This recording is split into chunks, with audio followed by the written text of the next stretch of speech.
अस्सलाम वालेकुम and welcome to health talk with doctor Ejaz. आपकी सेहत डॉक्टर एजाज के साथ।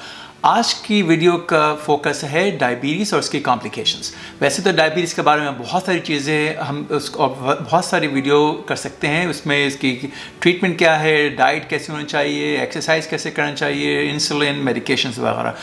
आज के शो का जो सारा फोकस है वो कि डायबिटीज़ की कॉम्प्लिकेशंस क्या हैं, उसकी स्क्रीनिंग कैसे करना चाहिए, क्या उसका स्केड्यूल होना चाहिए और कौन से फैक्टर्स ऐसे हैं जो कि डायबिटीज़ की कॉम्प्लिकेशंस को बढ़ा सकते हैं और किस चीज़ों को आपको कंट्रोल बहुत करना ज़रूरी है। और ये सब चीज़ जानने की क्या वजह है, इसलिए कि सबसे ज़्यादा जो इम्पोर्टेंट मेंबर है आपकी ट्रीटमेंट टीम का वो है आप। जितनी आपकी ज़्यादा नॉलेज होगी उतनी इंटेलिजेंटली आप अपने डॉक्टर के साथ मशवरा कर सकते हैं। इससे पहले कि हम जिक्र करें कि डायबिटीज़ की कॉम्प्लिकेशंस क्या है, उनका स्केड्यूल या उनकी स्क्रीनिंग कैसे करनी चाहिए, ये देखें कि डायबिटीज़ की जो कॉम्प्लिकेशंस हैं उनके फैक्टर्स क्या हैं। सबसे बड़ा जो फैक्टर है वो आपकी शुगर कंट्रोल है। नंबर 1 आपका शुगर कंट्रोल है और जो नंबर 2 है वो आपका ब्लड प्रेशर है, तीसरा जो कोलेस्ट्रॉल है।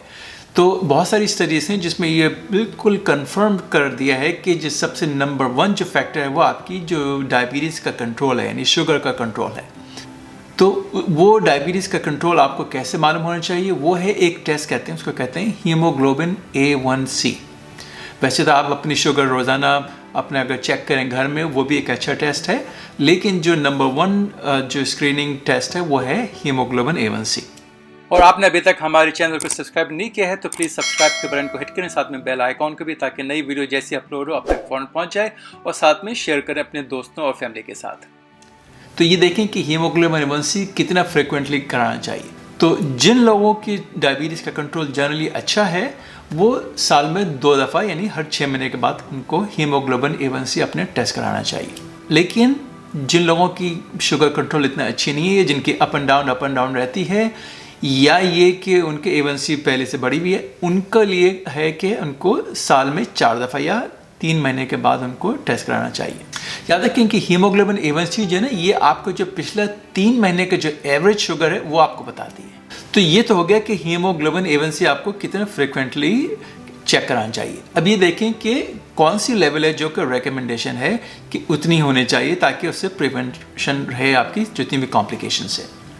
तो जो मेजॉरिटी लोग हैं उनकी रिकमेंडेशन उनके लिए है कि उनकी A1C जो है 7.0 से कम होना चाहिए। जिन कंट्रीज़ में मिलीमोल्स इस्तेमाल करते हैं मेजरमेंट के लिए, उनका कट ऑफ है 53 मिलीमोल्स। ये तो है जो मेजॉरिटी हैं। जो कुछ लोग और हैं जिनमें आप और भी टाइट कर सकते हैं कंट्रोल, वो है उनके लिए है 6.5 का। यानी जिनको अगर लो शुगर रिएक्शन वगैरह नहीं हो रहे हैं ज़्यादा, तो उनके लिए 6.5 का है। कुछ और ऐसा ग्रुप है जिसमें इतना टाइट कंट्रोल पॉसिबल नहीं है, उनको शुगर रिएक्शन ज़्यादा हो रहे हैं या बहुत ही एडवांस डिजीज़ है उसकी, तो उनके लिए, या ये जिनको लाइफ एक्सपेक्टेंसी उनकी कम है, तो उसके लिए शुगर कंट्रोल, जैसे किसी को कैंसर हो गया है या बहुत ही ख़राब हार्ट डिजीज़ है, उनकी लाइफ एक्सपेक्टेंसी ज़्यादा नहीं है, तो वो भी 7.0 जो है वो रियलिस्टिक नहीं है। तो उसके लिए उनकी रिकमेंडेशन या उनकी जो कट ऑफ है वो है 8.0। तो अब आप देखें कि ये कॉम्प्लिकेशंस क्या क्या हैं और उनकी स्क्रीनिंग गाइडलाइंस क्या हैं। तो मैं इनका जिक्र करूँगा जो सबसे ज़्यादा मेजर हैं, जो सबसे कॉमन है। तो एक तो है वो आपकी कार्डियोवैस्कुलर डिजीज़ है, ये हार्ट डिजीज़ है। नंबर 2 जो है वो किडनी डिजीज़ है। नंबर 3 है जो रेटिनोपैथी है, जो कि ब्लाइंडनेस को भी आगे बढ़ा सकती है या उसको ब्लाइंडनेस कॉज कर सकती है। लास्टली वो है पेरिफेरल न्यूरोपैथी या न्यूरोपैथी पैरों में, और जो फुट अल्सर्स वगैरह डेवलप होते हैं। तो आप देखें कि नंबर 1 जो कॉम्प्लिकेशन है वो है कार्डियोवैस्कुलर डिजीज़। उसकी गाइडलाइंस क्या हैं स्क्रीनिंग के और उनकी रिकमेंडेशंस क्या हैं। उसको कंट्रोल करने के लिए कि नंबर 1 तो अपनी कोलेस्ट्रॉल कंट्रोल करें, साथ में लेकिन ब्लड प्रेशर ये कि जिनको अगर हार्ट डिजीज़ हो चुकी है या स्ट्रोक है, उनका ब्लड प्रेशर ये कि 130 और 80 की गोल है कि उससे कम होना चाहिए या उस तक होना चाहिए। लेकिन जिनका रिस्क जो है वो जो जिसको कहते हैं क्यूमुलेटिव रिस्क 10 साल का, वो 15 से कम है, या जिनको हार्ट डिजीज़ नहीं है, उनके लिए उनका जो गोल है वो है 140 और 90। अच्छा, दूसरी कॉम्प्लिकेशन है वो क्रॉनिक किडनी डिजीज़ या किडनी फेलियर। उसके लिए है कि उसको स्क्रीनिंग के लिए हर 1 साल में यूरिन का टेस्ट कराना चाहिए, जिसको कहते हैं यूरिन माइक्रोएल्ब्यूमिन, और क्रिएटिनिन क्लियरेंस या जस्ट क्रिएटिनिन। और ये स्क्रीनिंग कब शुरू करनी चाहिए? अगर टाइप 1 डायबिटीज़ है तो वो 5 साल डायग्नोसिस के बाद ये हर साल के बाद उनका चेकअप होना चाहिए। और जिनको टाइप 2 डायबिटीज़ है उनको जब डायग्नोस करें जब, और उसके फ़ौरन हर साल के बाद उनका ये स्क्रीनिंग होना चाहिए। और जिन लोगों के ऑलरेडी अगर प्रोटीन लीकेज हो रही है यूरिन में, तो उनका जो ये चेकअप है वो साल में 2 दफ़ा होना चाहिए, यानी हर 6 महीने के बाद। अगर आपकी क्रिएटिनिन क्लियरेंस जो है वो 30 cc से कम होने लगे, तो आपका जो डॉक्टर हैं, जो भी आपका या तो एंडोक्रिनोलॉजिस्ट हैं या डायबिटीज स्पेशलिस्ट या आपका जो प्राइमरी केयर फिजिशियन है, उस वक्त आपको नेफ्रोलॉजिस्ट को रेफ़र कर देना चाहिए। अच्छा, अब आए नेक्स्ट कॉम्प्लिकेशन है वो रेटिनोपैथी, जिनको आई की कॉम्प्लिकेशंस हैं।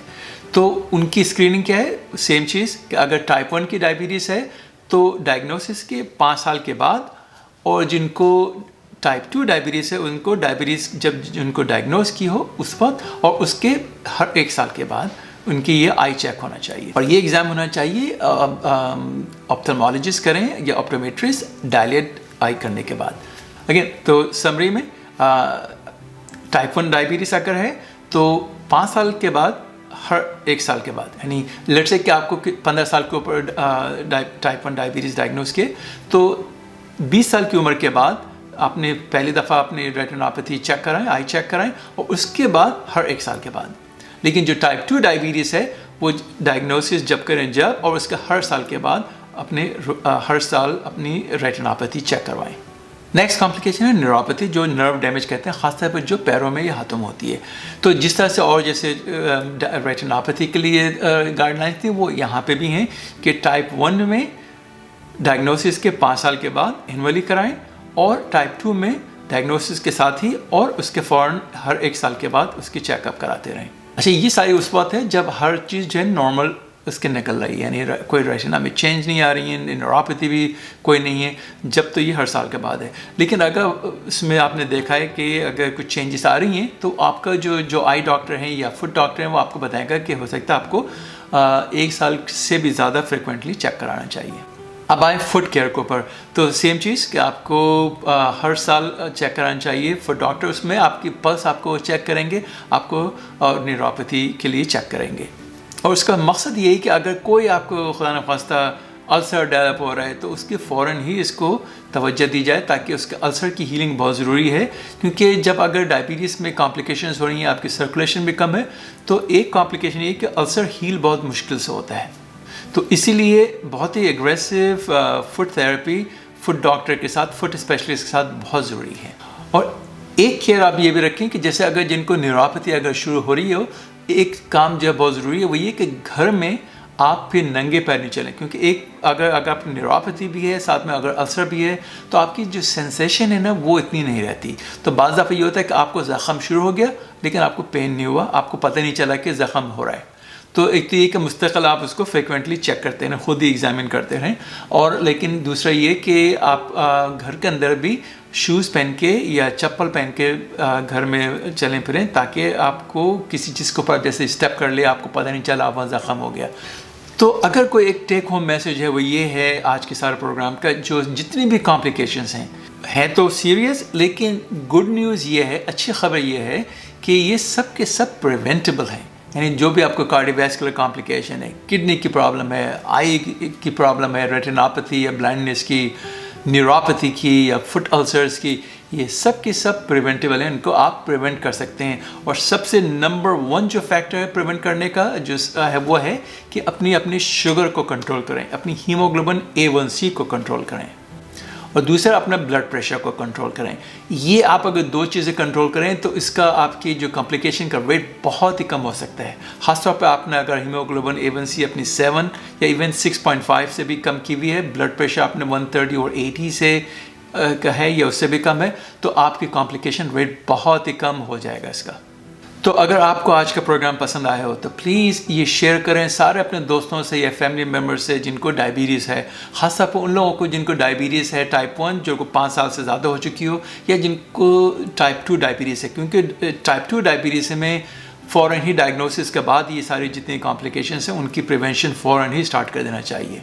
तो अगले प्रोग्राम तक डॉक्टर एजाज़ को इजाज़त दीजिए। खुदा हाफिज़।